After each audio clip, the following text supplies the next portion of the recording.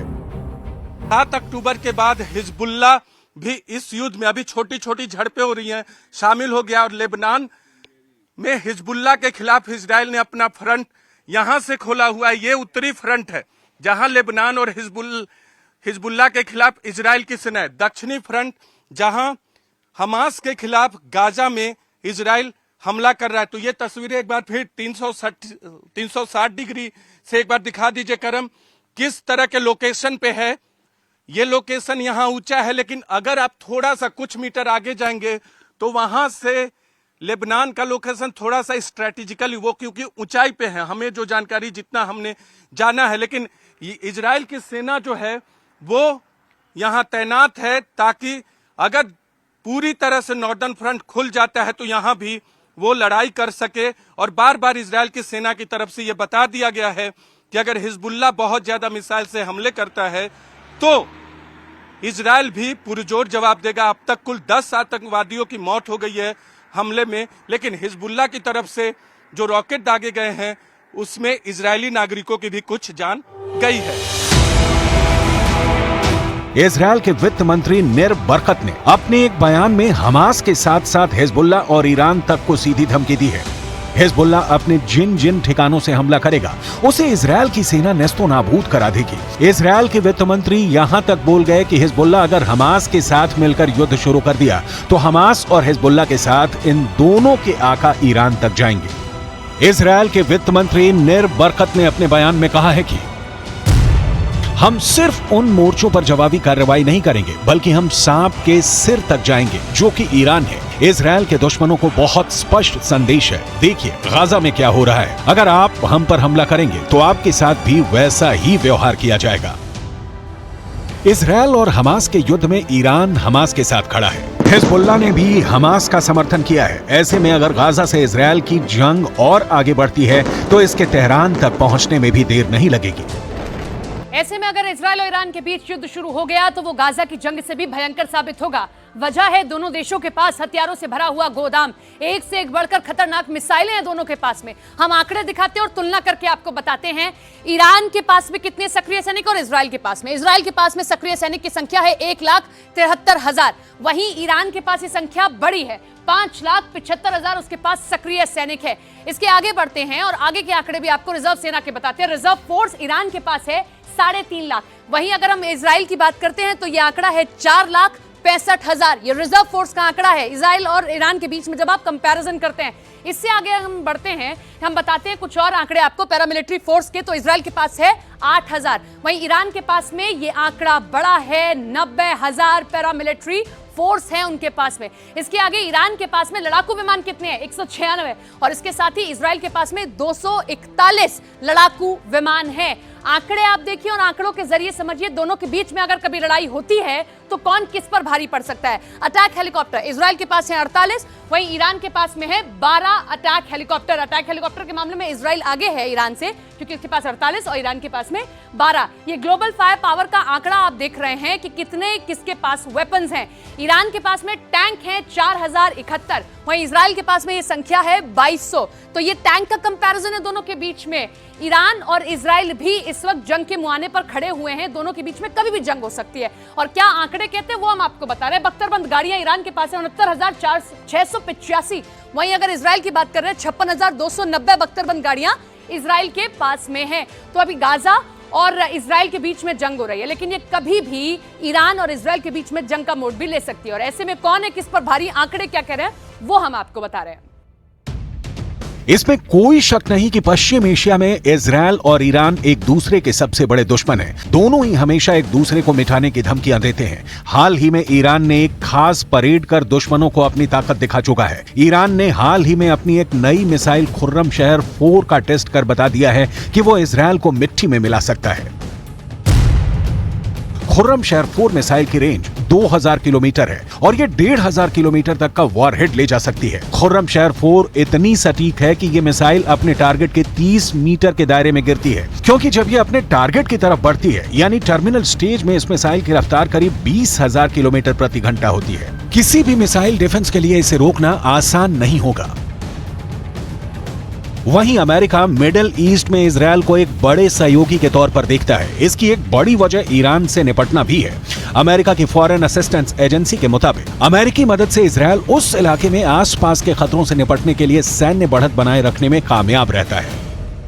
इस जंग में अमेरिका खुलकर इजराइल का साथ दे रहा है और इसी साथ के चलते ईरान के आसपास अमेरिकी सेना के कई मिलिट्री बेस हैं। कहां हैं, कितने सैनिक तैनात हैं, ये भी हम आपको बताते हैं। 40,000 से ज्यादा अमेरिका के सैनिक ईरान के आसपास तैनात हैं। कहां? कुवैत में, यहां पर देखिए अपना अड्डा बनाया हुआ है अमेरिका ने, यहां सैनिक अपने तैनात कर दिए हैं। बहरीन में भी यहां अड्डा बनाया अमेरिका ने, अपने सैनिकों को यहां तैनात कर दिया है। इसी के साथ में सऊदी अरब में के पास में, यहां ओमान में भी देखिए अमेरिका ने अपने सैनिकों को तैनात किया, यहां अड्डा बनाया। यूएई में भी यहां पर इधर की तरफ से भी घेरा हुआ है और यहां पर भी अड्डा बनाया। कतर में भी इसी तरीके से घेरा बनाते हुए यहां सैनिकों को तैनात कर दिया है। कहां कितने सैनिक तैनात किए हैं, कितने अड्डे बनाए हैं अमेरिका ने, यह भी हम आपको आंकड़ों के जरिए बताते हैं। कुवैत में 10 बेस बनाए अमेरिका ने और यहां अपने 13,000 सैनिकों को तैनात करके ये घेराबंदी कुवैत की ओर से की गई है, अमेरिका की ओर से। इससे आगे बढ़ते हैं बहरीन में, तो 12 बेस अमेरिका ने यहां पर बनाए और यहां अपने 3700 सैनिकों को तैनात करके इजराइल को बड़ी मदद देने का काम किया है। इससे आगे अगर आप बढ़ते हैं, सऊदी अरब में 10 बेस बनाए और 3000 सैनिकों को यहां अमेरिका ने तैनात कर दिया। ये देखिए हर तरफ से अमेरिका घेरने की कोशिश कर रहा है और इजराइल को बड़ी मदद पहुंचा रहा है। ओमान में भी 6 बेस उसने बनाए और 600 सैनिकों को अपने यहां पर तैनात कर दिया है। ये तैनाती अमेरिका की ओर से की गई है कि अपने सैनिकों को यहां तैनात करेगा और यहां से बड़ी मदद पहुंचाएगा वो इजराइल को, ताकि ईरान को इस तरफ से घेरा जा सके और यहां से घेरते हुए वो इजराइल की मदद करे, क्योंकि ईरान किस तरीके से इजराइल के खिलाफ खड़ा है ये हम सब देख रहे हैं। 13,000 अमेरिकी सैनिक यहां रखे गए हैं। यूएई में 3 बेस बना दिए गए, 5,000 सैनिक यहां रखे गए हैं। कतर में ये बड़ा अड्डा बना हुआ है, सबसे बड़ा अड्डा अगर कहीं बनाया है तो वो कतर में बनाया गया और 13,000 सैनिक यहां तैनात कर दिए गए हैं। ये वो देश हैं जहां से ईरान बहुत ज्यादा करीब है और इसी के चलते अमेरिका ने यहां बनाया है अपना अड्डा, ताकि वो अपने मित्र देश इजराइल की मदद कर सके। इसमें कोई शक नहीं कि इजरायल की फौज जिस तरह से गाजा को हजारों टन बम मारकर समतल कर रही है, इसने ईरान को बहुत ज्यादा बेचैन कर दिया है। हिजबुल्लाह की नींद उड़ गई है। लेकिन अगर जंग ईरान तक पहुंच गई तो अमेरिका को युद्ध में खुलकर आना पड़ेगा। अगर जंग का तापमान ऐसे ही बढ़ता रहा तो हमास और इजरायल के बीच शुरू हुआ युद्ध ईरान और अमेरिका के भिड़ंत में बदल सकता है, जो तीसरे विश्व युद्ध का आगाज साबित हो सकता है। ऐसे में यह कहना गलत नहीं होगा कि हमास से हमदर्दी ईरान के लिए सरदर्द साबित होने वाली है।